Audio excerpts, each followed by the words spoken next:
Bonjour à tous. Donc, je suis Dominique Gignac, je suis professeur ici à l'Université de Bourgogne-Europe. Je fais des recherches en vision par ordinateur et intelligence artificielle au laboratoire ICB, qui est le laboratoire Institut Carnot de Bourgogne, qui est l'UMR CNRS. Et donc, aujourd'hui, ma présentation va s'intituler « Regard naïf d'un chercheur en vision et IA sur les biais de genre ».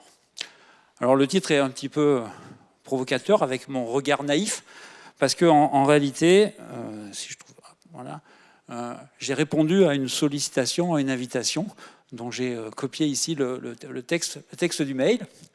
Nous aimerions inviter quelqu'un qui code, mais qui ne travaille pas du tout sur les thématiques liées au genre, de manière à pouvoir explorer les manières classiques de coder. Alors, lorsque j'ai reçu ce mail, je me suis reconnu effectivement dans l'invitation. J'écris du code, encore à mon âge. Je ne connais strictement rien aux thématiques de recherche liées au genre et au biais de genre. Et je vais essayer d'expliquer un petit peu ce que je fais dans mon métier et quel lien ça peut avoir effectivement avec ces thématiques liées au biais de genre. Donc c'est avec plaisir que j'ai accepté cette invitation et je me retrouve ici aujourd'hui devant vous pour essayer d'expliquer ce que je fais dans mon métier et quelle influence ça peut avoir ou quel impact ça peut avoir sur effectivement tous ces biais. Alors, le point de départ de ma réflexion, lorsque j'ai accepté cette invitation, c'est de me dire de quoi je pars. Qu'est-ce que je tiens pour acquis comme a priori sur le biais de genre. Oh, c'est pas très... Le vidéoprojecteur n'est pas terrible. Ce que je tiens pour acquis dans mon métier de tous les jours. Alors, le premier point, c'est la neutralité du code. J'écris du code. Le code, c'est quoi? C'est des opérateurs mathématiques. C'est des fonctions que j'écris moi-même qui regroupent ces opérateurs mathématiques, ou c'est des fonctions que je tire de librairies, de packages, de frameworks divers et variés, et j'assemble tout ça pour produire un algorithme. Donc, a priori, le code est neutre, il n'y a pas de biais de genre dans le code. Le deuxième point qu'on voit en IA, c'est qu'on utilise énormément de données. C'est vraiment très moche. On utilise beaucoup de données, beaucoup de datasets, donc des jeux de données qui sont des assemblages de données structurées, catégorisées. Et ces datasets couvrent la réalité du problème qu'on va étudier. Et avec l'a priori, le consensus global de dire plus j'ai de données dans mon dataset, mieux je vais couvrir le monde, enfin le problème que je veux étudier, et bien évidemment toute sa diversité. Ça, c'est un consensus assez global de la communauté. D'autant plus qu'on a de plus en plus besoin de données parce que nos modèles d'IA qu'on doit entraîner sont de plus en plus conséquents en termes de calcul et donc il nous faut énormément de données. Et puis le troisième acquis ou troisième a priori que j'avais, c'est l'évaluation des modèles qu'on développe avec des métriques. On les évalue en les testant avec des métriques sur des jeux de tests. Et une bonne métrique, un bon score, ça reflète un bon modèle. Et généralement, c'est ce qu'on publie. Effectivement, on a un bon modèle, il a des bonnes performances, des bonnes métriques, et c'est ce qui est publié, ce qui fait l'état de l'art. Donc, bien évidemment, on va parler de métriques, de benchmark, de leaderboard, et donc tous ces chiffres font foi et font loi dans la communauté de l'IA. Et donc, partant de là, le code est neutre, le dataset couvre la réalité, les bons modèles sont associés à des bons scores. Les biais, ils ne viennent pas de mon pipeline de développement IA. Ils viennent d'ailleurs. Mon principe de base, ma réflexion de base initiale, c'est ça, c'est que les biais de genre, ou tous les biais possibles, viennent d'ailleurs, ils viennent de la société, ils viennent des usages, ils viennent des utilisateurs qui vont détourner l'usage des modèles qu'on peut développer et en faire des usages biaisés non conventionnels. Donc ça, c'est une vision de départ de ma réflexion. Et une vision assez macroscopique vue d'en haut. Et je me suis posé la question de dire, maintenant, à partir de ça, je vais rentrer un peu plus dans le détail et explorer un petit peu le pipeline de développement IA que je fais au jour le jour avec mes doctorants ou avec les collègues, et essayer de reprendre chacune des grandes étapes nécessaires au développement et à la création d'un modèle d'IA. Et donc, j'ai décomposé ce pipeline standard IA en 6 étapes. Alors, je les ai mis là très séquentielles. En réalité, c'est quelque chose d'un peu plus compliqué, avec des étapes qui peuvent se dérouler en parallèle, des étapes qui ont des boucles de rétroaction vers des étapes antérieures, etc. Le but n'est pas de présenter le schéma de conception d'un modèle IA, mais plutôt d'aborder ces étapes les unes après les autres et voir quelles sont les décisions cruciales qu'on peut prendre dans ces étapes et surtout quel impact ces décisions peuvent avoir effectivement sur les biais, et notamment sur les biais de genre. Donc on va les développer les unes après les autres et on va voir effectivement qu'il y a des décisions qui sont très impactantes. Alors, la première étape, c'est le problème. Quelle question scientifique je me pose ? On a une réflexion, on a une question scientifique. Alors j'ai pris des exemples ici qui sont liés bien évidemment au biais de genre, c'est le thème de la journée. Et donc dans les exemples, ça peut être, il y a très longtemps, on a travaillé sur détecter un visage dans une image ou dans des vidéos. Ça peut être aussi plus loin, identifier une personne. Ça peut être à partir de l'image de la personne, détecter son âge. Et voir plus récemment, est-ce qu'on est capable de reconnaître une émotion par l'analyse des expressions faciales de ce visage. Et donc, la question qu'on se pose lorsqu'on réfléchit à cette question scientifique, c'est qu'est-ce que la machine, donc l'ordinateur qui va exécuter le modèle à la fin, doit voir et comprendre. Et donc, par voir, je pense tout de suite aux données. Et puis par comprendre, je pense bien évidemment au modèle IA que je vais développer qui va justement analyser ces données. Et donc, dans la deuxième étape, on va s'intéresser aux données. Données, c'est le cœur de l'IA. C'est le cœur des LLM, bien évidemment, mais c'est le cœur de tous les modèles qu'on peut développer aussi. Et donc, il y a plusieurs stratégies d'exploitation de ces données pour alimenter nos modèles. Alors la technique, la stratégie la plus simple, c'est de reprendre un dataset public. On a la chance dans nos métiers de chercheurs en IA, c'est que l'IA académique au moins, est très open science. Et donc, chaque fois qu'on publie un papier, on publie les données, on publie les algos, etc., etc. On rend disponible à la communauté tous ces éléments-là de telle manière à ce qu'on puisse comparer entre nous les différentes approches qu'on peut avoir sur les mêmes données avec les mêmes métriques. Alors on verra que ça peut être aussi un biais par la suite. Donc on peut réutiliser ces datasets publics. Là j'ai pris un exemple, alors vous ne voyez pas vraiment, mais ce sont des petites images qui sont extraits d'ImageNet, qui est sûrement le dataset public le plus connu, qui est un dataset de quelques millions d'images annotés, d'objets ou d'éléments, et qui était utilisé pour un concours célèbre. Il y a encore quelques années et sur lequel on a vu apparaître le début du renouveau de l'IA. On peut aussi, si on veut avoir des informations très récentes, faire du scrapping, c'est-à-dire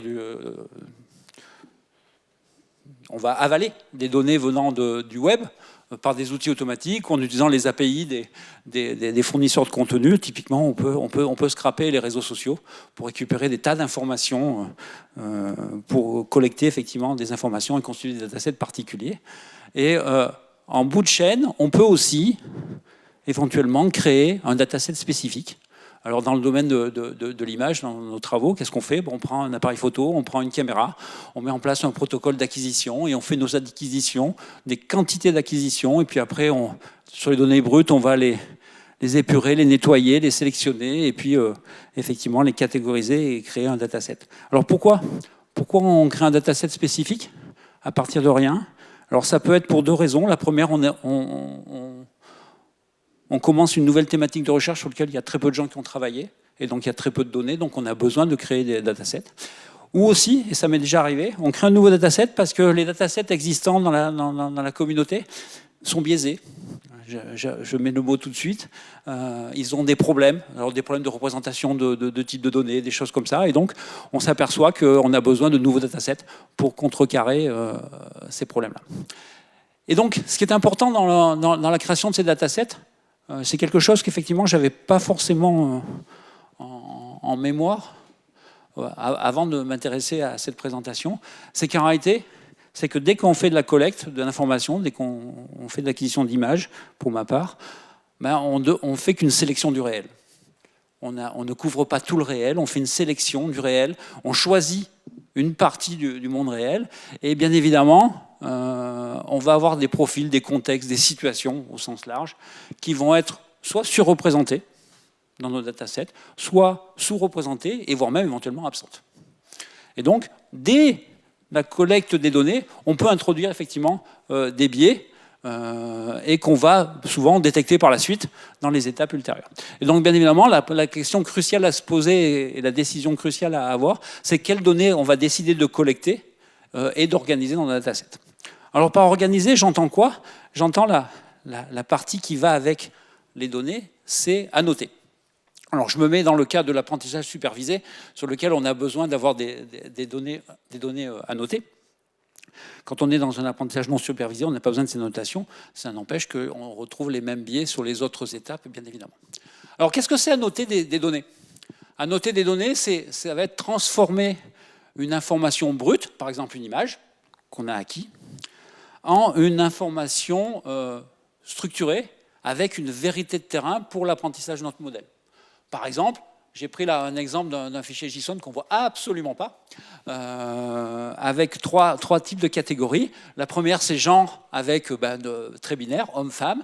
La deuxième catégorie, c'est l'âge, avec 5 ou 6 catégories d'âge, allant des plus jeunes enfants jusqu'aux seniors, on va dire. Et puis la troisième catégorie, c'est l'émotion, avec les 6 émotions de base d'Ekman, qui datent d'un papier des années 70. Et donc, on va pouvoir, imaginons qu'on a fait des acquisitions d'images de visage, et donc on va pouvoir annoter ces images avec une ou plusieurs de ces catégories. Et donc, on peut avoir une grille de lecture qui est différente pour les mêmes données. Si, par exemple, je m'intéresse qu'à la reconnaissance du genre, je vais uniquement annoter mes images avec homme ou femme. Si je m'intéresse en plus à la catégorie d'âge, je vais rajouter l'information de catégorie d'âge. Et j'aurai par exemple des hommes qui ont entre 13 et 19 ans, des femmes qui ont entre 36 et 50 ans, etc., etc. Et si je veux aller plus loin, je peux rajouter l'émotion et je peux rajouter autant de catégories que je souhaite en fonction de ma problématique. Et bien évidemment, quand on fait la création du dataset, on va souvent faire très attention à ce que les catégories, globalement, les grandes catégories, les grandes classes, elles soient relativement bien représentées. On va faire attention qu'il y ait autant d'hommes que de femmes.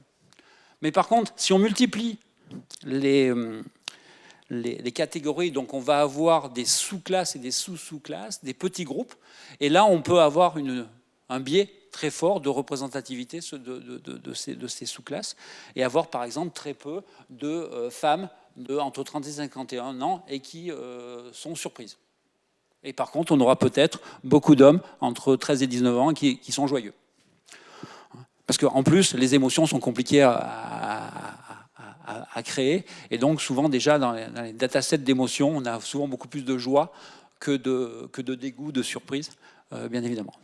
Donc, ces quelques lignes de code vont entraîner différentes grilles de lecture et, bien évidemment, des vérités de terrain qui vont être différentes pour le modèle à entraîner. Et bien évidemment, ce que je mentionnais tout à l'heure, et je vais le répéter ici, c'est si les classes de gens sont déséquilibrées, ou les sous-classes de gens sont déséquilibrées, alors le biais de genre entre dans la boucle avant même qu'on ait conçu notre architecture et avant même qu'on ait entraîné le modèle et avant même qu'on l'ait évalué. Donc très très tôt dans la chaîne de la pipeline de développement IA, on peut introduire des biais de genre. Et donc la question cruciale ici, c'est qu'est-ce qu'on va rendre apprenable, c'est-à-dire qu'est-ce qu'on va annoter dans notre dataset, qu'est-ce qu'on va rendre comme information apprenable à notre modèle et qu'est-ce qu'on va rendre complètement invisible. Si je ne note pas le genre homme-femme dans mon dataset, mon modèle ne saura jamais si la personne qu'elle va analyser, c'est un homme ou une femme. Néanmoins, il peut y avoir aussi un biais de genre homme-femme parce que les autres catégories auront entraîné un biais de genre. Donc, quelles informations rendent-on apprenables ou à l'opposé invisibles et comment toutes les classes créées, toutes les distributions de ces classes, comment ces sous-classes sont-elles distribuées. Et ça, c'est quelque chose de très important parce que ça va conditionner beaucoup de choses derrière. L'étape suivante, on a des données, on va concevoir une architecture. Et cette architecture, après, on l'entraînera pour faire un modèle. Alors là aussi, on a plusieurs stratégies. De la plus simple, exploitable, à la plus complexe en termes de développement. La solution la plus simple, c'est je repars d'un modèle fondation. Alors, pour ceux qui ne sont pas du tout spécialistes, qu'est-ce que c'est un modèle fondation?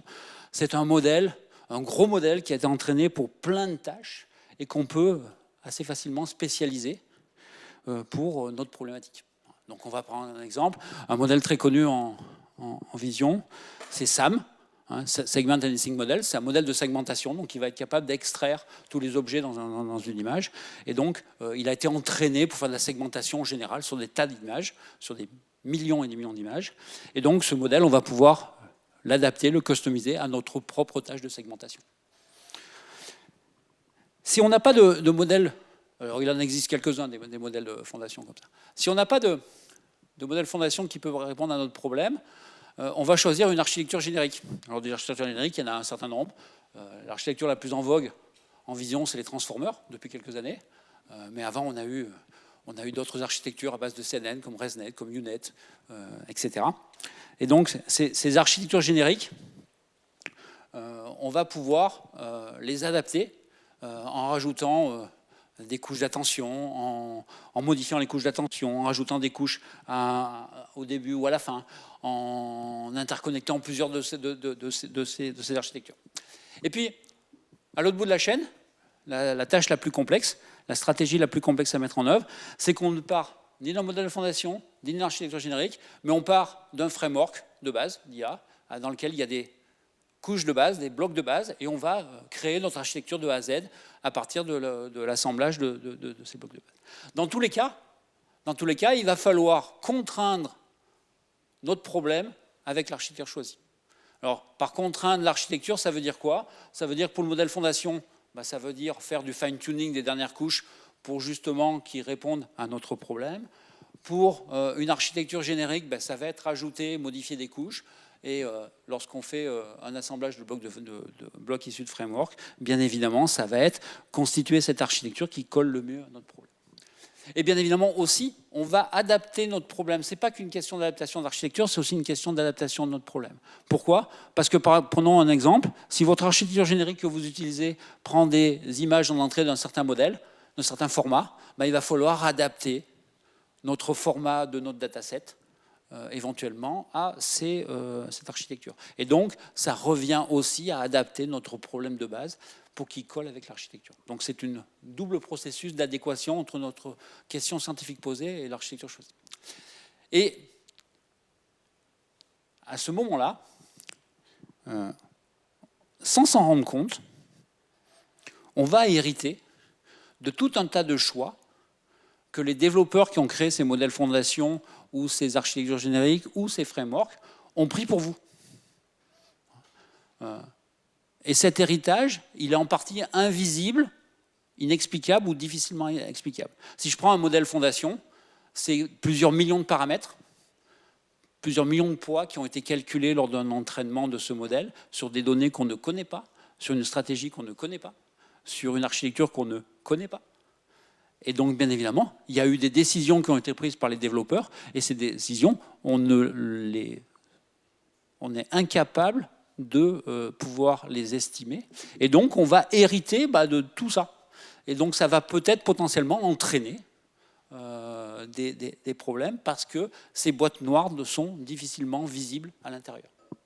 Alors, éventuellement, on va s'en apercevoir lorsqu'on va entraîner notre modèle que des biais, des problèmes vont ressortir puisqu'il y aura des décisions qui auront été prises à l'intérieur de ces modèles, mais on ne saura pas quoi.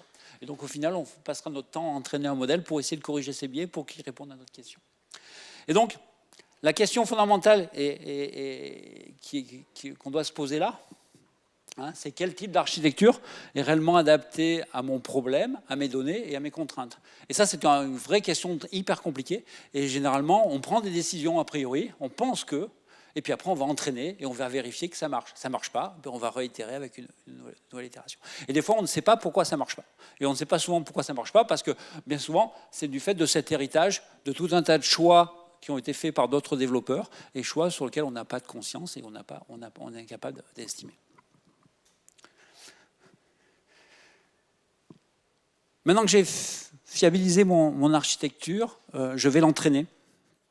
Et on va effectivement transformer cette architecture générique en un modèle exploitable dans lequel on aura calculé tous les poids nécessaires au bon fonctionnement pour qu'ils produisent la bonne réponse. Et pour ça, qu'est-ce qu'on fait? On doit définir une ou plusieurs fonctions de perte, des loss en anglais, qui vont être combinées, pondérées entre elles, qui vont estimer une erreur, qui vont nous permettre... alors, ce que j'appelle l'erreur, c'est l'erreur entre la réponse de notre modèle, à un instant T. C'est la différence entre la réponse de ce modèle à un instant T et la valeur théorique de la vérité de terrain, c'est-à-dire la donnée annotée que j'ai annotée à l'étape 2 ou à l'étape 3. Donc, le but, c'est comme indiqué sur la figure de droite, c'est arriver à faire chuter cette erreur jusqu'au moment où on arrive à un minimum de cette erreur, et c'est le moment où notre modèle est le plus performant. Après, si on continue un entraînement, on va faire un overfitting et on risque d'avoir cette erreur qui remonte. Alors, donc cette loss ou cet ensemble de loss vont nous permettre effectivement d'entraîner notre modèle et de mesurer cette erreur.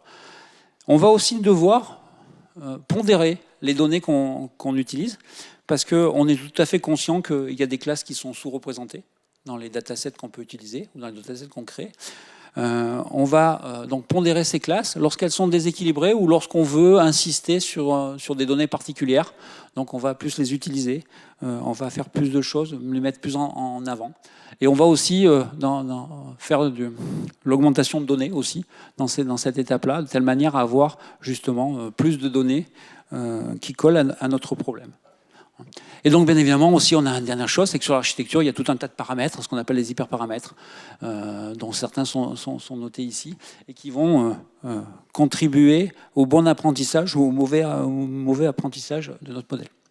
Et donc, tous ces paramètres que je viens de noter, que je viens d'énumérer, là, les loss, les pondérations, les hyperparamètres, alors ils ne règlent pas seulement l'apprentissage de notre modèle, hein, ils définissent, au final, ce qui compte le plus pendant l'entraînement.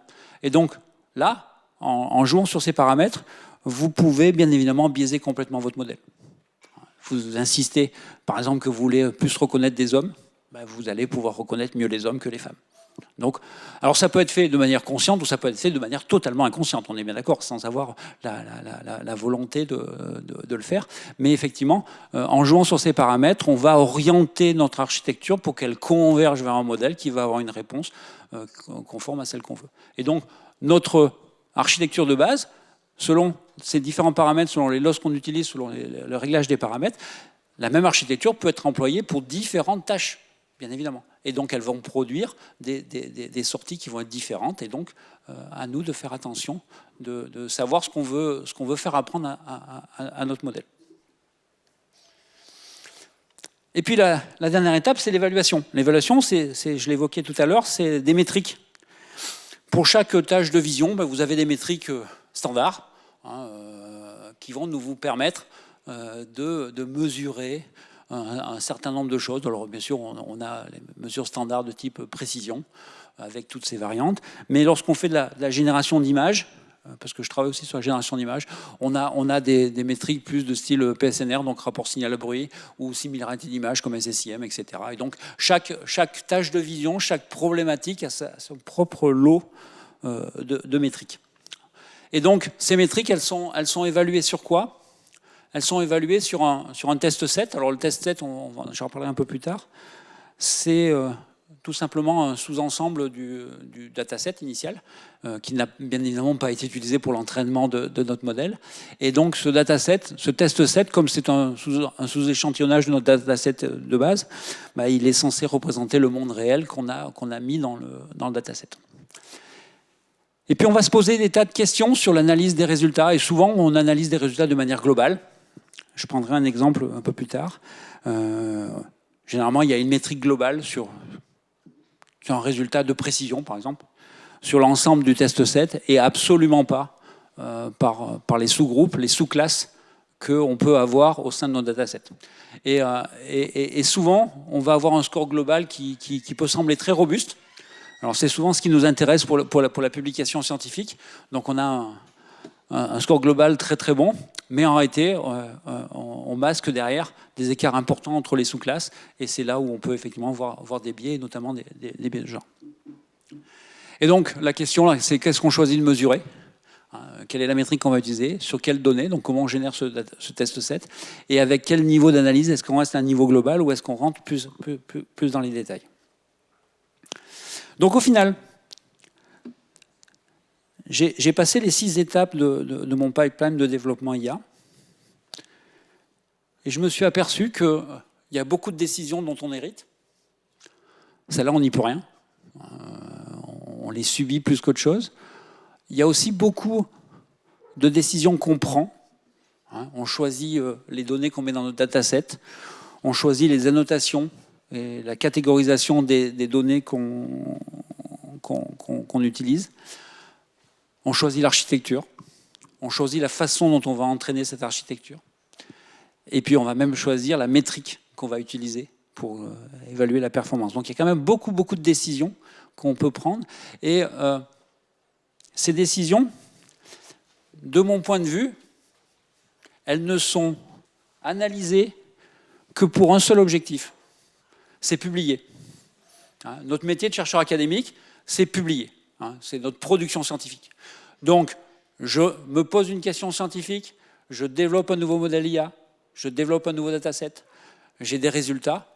La seule chose que je veux, c'est avoir un dataset original, une architecture originale et des métriques qui soient meilleures que l'état de l'art.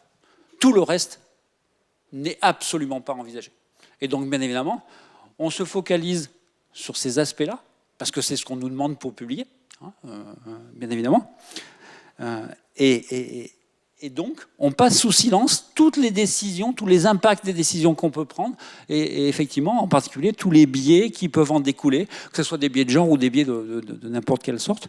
Et on ne se pose jamais aucune question sur ces choses-là, sur ces biais qui peuvent en découler, sur l'impact des décisions qu'on peut prendre, juste pour avoir la bonne accuracy sur les belles données avec un beau modèle.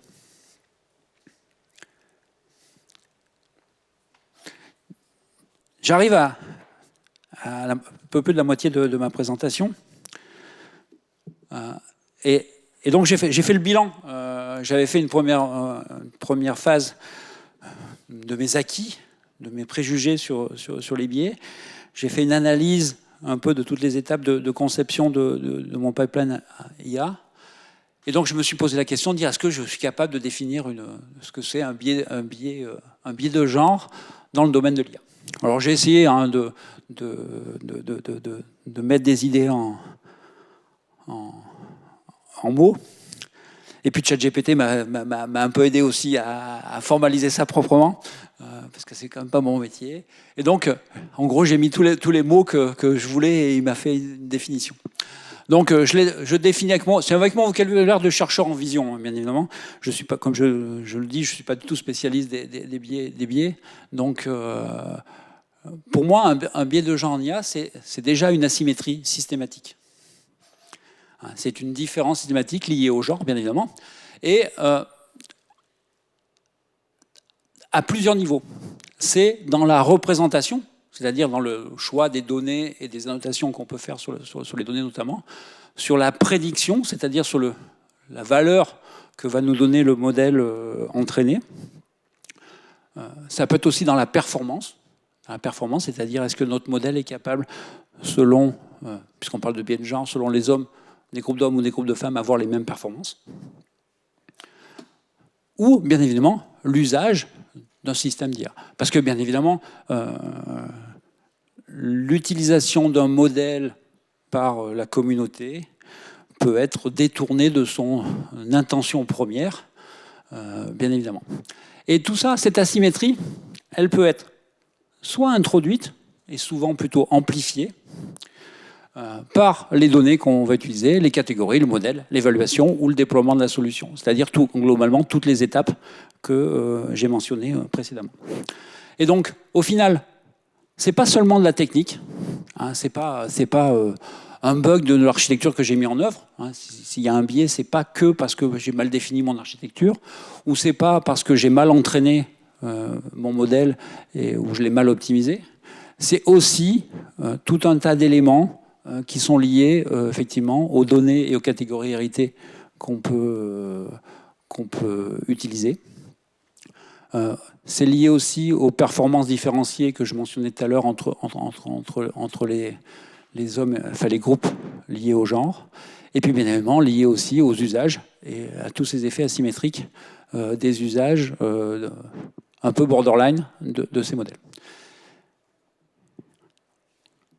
Alors c'est bien beau d'avoir défini ça, mais je me suis posé la question de dire, c'est problématique effectivement que ces biais existent, mais ce qui me semble plus problématique, c'est que c'est assez invisible.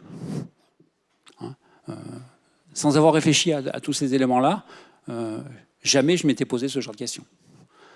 Donc, ces problèmes, ils sont assez invisibles. Alors, pourquoi ils sont assez invisibles? Alors, j'ai pris trois exemples d'invisibilisation. Ce terme est un petit peu barbare. Le premier de ces exemples qui permettra d'illustrer mon propos, c'est la façon, c'est ce que j'ai appelé la distribution représentative.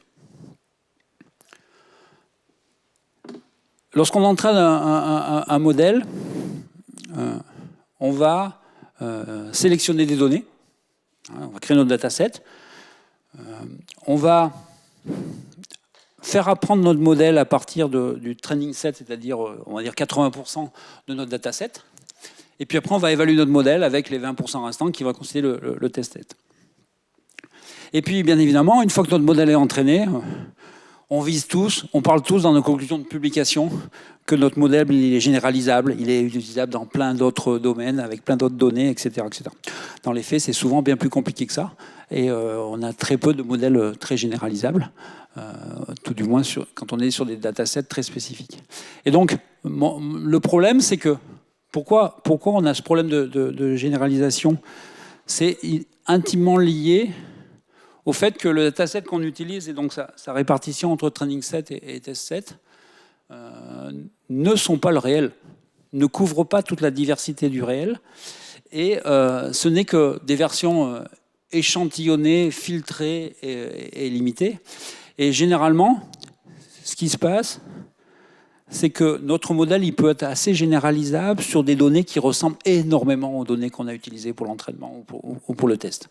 Donc ça, on peut se vanter des fois dans certains résultats de recherche que les données marchent bien. Le modèle a été entraîné sur tel dataset et il marche bien sur tel autre dataset parce que finalement les données sont relativement proches et donc pour les catégories qui sont les plus représentées et donc celles qui sont les plus apprises par notre modèle, ça va bien marcher.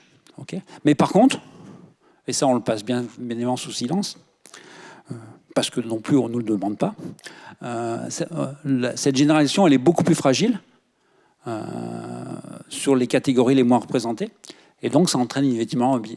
Si cette représentativité concerne les genres, bien évidemment vous aurez un biais de genre assez important. Le deuxième exemple, j'ai déjà évoqué, ça vient de ce fameux héritage des modèles préentraînés ou des architectures préentraînées que vous ne faites que spécialiser en fine-tunant les dernières couches. Donc vous reprenez le modèle qui est entraîné, vous conservez la quasi-totalité des poids du modèle et vous faites juste un réentraînement des dernières couches pour spécialiser le problème avec vos données. Et le problème, c'est qu'un modèle préentraîné, il ne vous apporte pas que seulement des performances, il apporte aussi des représentations qu'il a apprises. Et ça, vous n'avez pas vraiment conscience ni l'information sur quelles sont ces représentations internes du modèle, la façon dont il encode les données et la façon dont il les apprend. Et ça, c'est problématique. Dans les modèles fondation en particulier, qui sont entraînés sur des millions et des millions d'images, vous avez typiquement ce genre de choses. Pourquoi? Parce qu'on va utiliser... Enfin, les sociétés qui ont entraîné ces modèles-là utilisent des datasets qui sont massifs, avec comportant effectivement ces millions d'images, avec bien évidemment à l'intérieur de ces datasets des représentations biaisées des genres, des représentations diverses et variées, des éléments liés au métier masculin versus féminin, etc. etc. Bref, tout ce que ma précédente oratrice a parlé, avec des profils surprésentés, des stéréotypes, etc., etc. Et donc, bien évidemment, le pré-entraînement de ces modèles fondation fait que toutes ces apparences, ces informations stéréotypées vont se retrouver sous la forme d'embedding, c'est-à-dire encodées numériquement à l'intérieur du modèle, ou sous la forme d'association image-texte.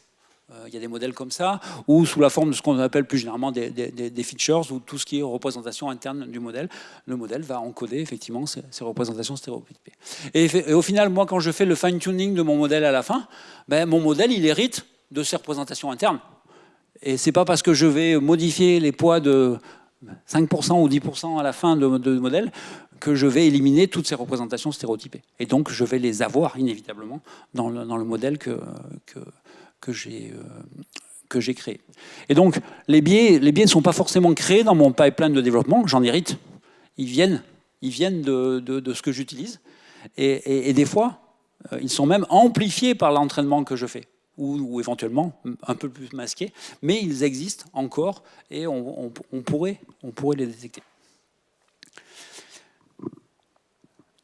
Le troisième et dernier mécanisme d'individualisation, alors je l'ai déjà évoqué, c'est ce que j'ai appelé les best practices, c'est ce qu'on fait dans nos métiers de tous les jours.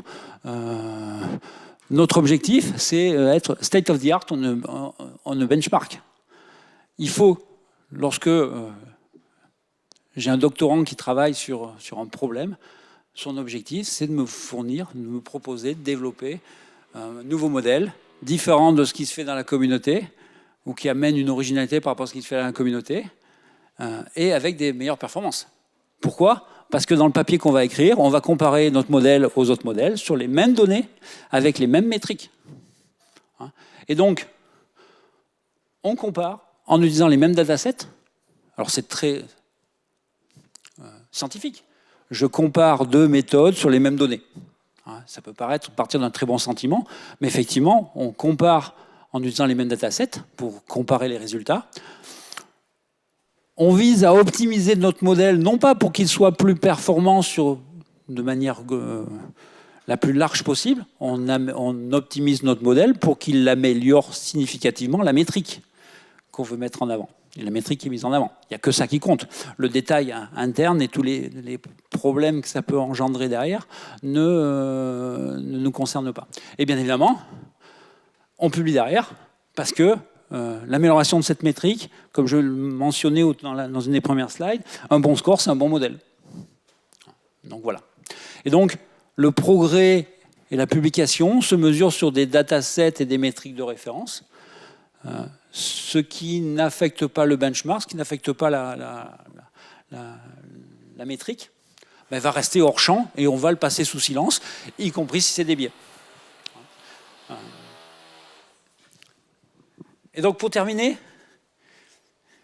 j'ai pris 3 cas illustratifs de représentant ces différents biais. Alors c'est un papier un peu ancien, il date de 2018, alors vous ne voyez absolument pas la référence, mais elle est là. Moi non plus je ne la vois pas là ici, donc je ne connais même pas le nom de l'auteur, mais peu importe. C'était une comparaison sur des outils commerciaux de reconnaissance faciale fournis par 3 grandes sociétés qui sont Microsoft, Amazon et IBM, et qui, si on regarde les scores de performance de précision de reconnaissance faciale, on arrive à des scores au-delà de 90% pour chacun de ces outils. Si vous séparez et que vous vous intéressez non plus à un score global, mais à un score différencié entre les hommes et les femmes, vous avez, pour certains outils, jusqu'à 20% de moins de précision de reconnaissance sur les femmes que sur les hommes. Et si vous allez plus loin, parce que le dataset qui était utilisé pour faire ce test, c'est un dataset particulier que j'ai découvert, je ne connaissais pas du tout. C'est un dataset de parlementaires de tous les pays du monde. Donc il y a toutes les nationalités, bien évidemment toutes les couleurs de peau, tous les styles. Et donc si vous allez un peu plus loin et que vous différenciez, donc là il y a 4 groupes, les hommes noirs, les femmes noires, les hommes blancs, les femmes blanches. Et vous apercevez que c'est encore pire, parce que pour les femmes de couleur noire, je ne sais plus, elles sont là en rouge, on a jusqu'à 35% de moins de reconnaissance par rapport aux hommes blancs. Mais si vous vous intéressez uniquement à la métrique qui peut éventuellement vous faire publier, ben vous êtes super bon dans votre reconnaissance. Mais vous avez, dès qu'on commence à regarder un peu plus en détail, à s'intéresser aux sous-classes, ben on s'aperçoit qu'il y a effectivement un problème. Alors, d'où ça vient? Ben sûrement parce que, globalement, les modèles ont été entraînés par beaucoup d'images d'hommes blancs, etc., pour des sociétés américaines. Et voilà, c'est sûrement il manque ça. Et donc, la conclusion, c'est qu'un bon score moyen, même un très bon score, peut masquer des performances très différentes selon les groupes, et ici, selon la couleur de peau et le genre. On l'a évoqué tout à l'heure, les outils de texte-to-image. Alors, je n'ai pas fait générer des images. Je suis allé sur Adobe Stock, qui est une grande collection d'Adobe, une bibliothèque d'images. Et dans les filtres, on peut choisir les images qui sont générées par IA. Donc, j'ai ne sélectionné que les images générées par IA. Et puis, j'ai mis des mots-clés pour chercher des images. Comme ça n'a rien coûté en termes d'énergie. J'ai utilisé aucun data center pour produire ces images. Et alors, donc c'est par paquet de 4. Donc là, il y en a 4 à gauche, 4 au milieu et 4 à droite. J'ai cherché CEO en anglais, comme ça au moins c'est neutre. J'aurais pu mettre PDG, mais encore PDG, ça fait président, c'est masculin. J'aurais pu mettre dirigeant, mais c'était aussi masculin, donc j'ai mis CEO. Alors j'ai pris les 4 premières, ces 4 hommes. J'ai fait le calcul. Sur les 50 premières images, il y avait moins de 7-8 femmes et une quarantaine d'hommes. J'ai été assez surpris. Scientifique, c'est assez équilibré. En cherchant le mot scientifique, c'est assez équilibré parce qu'il y a beaucoup de recherche médicale. Le mot scientifique, c'est beaucoup de recherche médicale. Et dans la recherche médicale, il y a encore beaucoup dans les stéréotypes, beaucoup de femmes. Donc c'était assez équilibré. Et puis à droite, alors je l'ai mis en français parce que je voulais qu'il soit masculin, j'ai mis infirmier. Au bout de 40 ou 50, j'avais toujours pas d'hommes. Donc j'avais que des femmes. Donc voilà, donc ces outils texte ou image sont effectivement... ils reflètent bien tous les... Normalement, c'est l'heure de passer au... je finis, j'arrive juste à la fin. Et donc effectivement, le modèle rend visible les stéréotypes. Alors, c'est une étude relativement récente qui a été publiée dans NeurIPS 2023-2024. Mon dernier exemple, c'est un exemple qui concerne ma pratique et je prends 1 minute pour le faire. Moi, je m'intéresse à la reconnaissance des émotions faciales, et en particulier des micro-expressions faciales, donc les toutes petites expressions qui traduisent un état émotionnel. Je ne m'intéresse pas du tout à la classification du genre, donc je suis hors classification du genre. Mais c'est pour montrer qu'un biais de distribution des données. La quasi-totalité des datasets qu'on peut utiliser sont des datasets d'origine chinoise.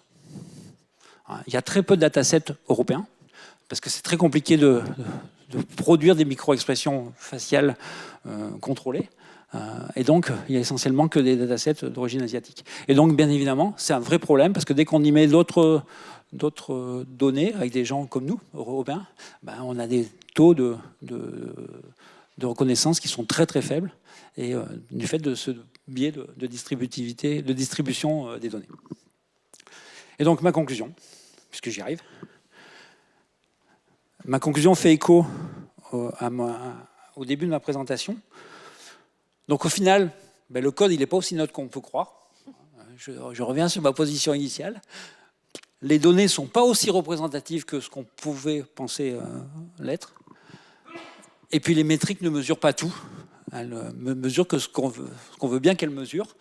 Et donc, en prendre conscience. Alors ça m'a permis d'en prendre conscience. Alors je ne sais pas si ça va changer grand-chose dans ma pratique de chercheur de tous les jours, mais c'est déjà un premier pas vers peut-être un peu plus de tentatives d'explicabilité des modèles, un peu plus de prise en compte de l'analyse de la responsabilité qu'on peut avoir vis-à-vis de ça, et de l'égalité groupes et des sous-groupes qu'on peut utiliser dans nos modèles. Merci à tous de votre écoute.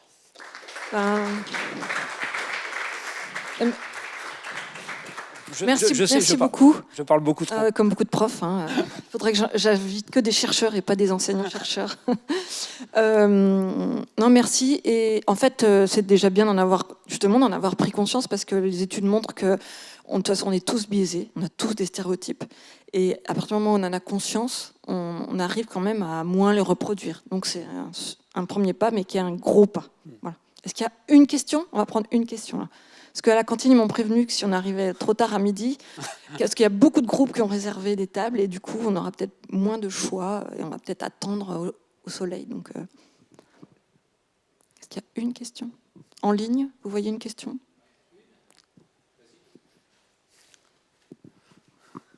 Il y a une question en ligne, c'est en quelle mesure ces pratiques de recherche sont-elles transposables à des pratiques commerciales type ChatGPT, Gemini ou Grok ? C'est une très bonne question auquel je n'ai aucune réponse. J'ai aucune influence sur les sociétés américaines ou même européennes qui produisent des IA commerciales. Je sais pas. Le principal problème, c'est que quelle est la différence majeure entre un LLM de ces sociétés-là et ce que nous on fait, c'est la quantité, c'est la massivité, excusez-moi le terme, des données qui sont utilisées pour l'entraînement.